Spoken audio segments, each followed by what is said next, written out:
sila sa airport ng Canada. Nakita nila na nakapaskil doon opening yung janitorial services sa Canada airport. Eh nung sinabi yung sweldo, ang laki. Sabi nga ng kapatid ko, balak daw nila mag-apply doon sa airport ng Canada.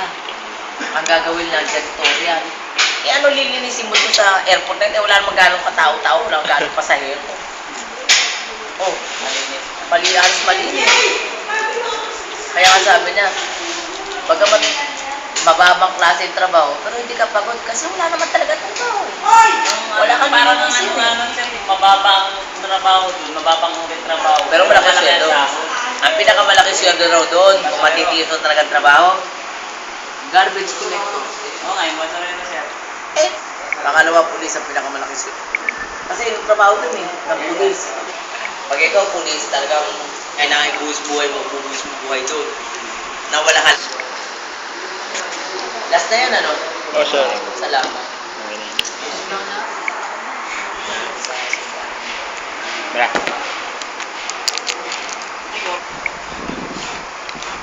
Lumainit yan. Nandun isang bote. Nandun sa loob. Yung tatlong bote na ilang natin sa yung pisang kong yun si Unyo, kagabi, sinamahan niya ako matulog. Nandiyan siya. Nakita ko talaga hindi siya nakatulog. Nakita para hindi may bantay na gusto ng kalsas. Hindi, tulog ka muna. Bawal talaga sa tulugan niya.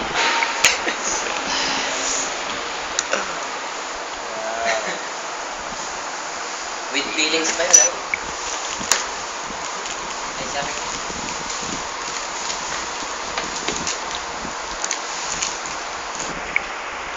Naghati, dito po sila. Wala kasi yung mga pamangkin ko, yung cellphone ko sa kawalit ko, patulog man ako dito, wala makawala. Karaniwan, gising ako after 2 hours. Gising ako. Hindi yan MP. Ay, salamat po tayo. Ako? Copy nga rin tayo dyan. Simot. Copy tayo lahat. Ang pulot. Simot. Simot. Naubusan. Naubusan. Nung naubos, ikir yan tinira. Pero sa probinsya, mas unang naubos yung biskwit eh. Oo. Ibad na. Oo nga, ano. Parang mo, paglabas inom tayo, pero matanda siya sa akin. Siguro mga 70 na niya. Ngayon, di mas tayo nakarang sa akin.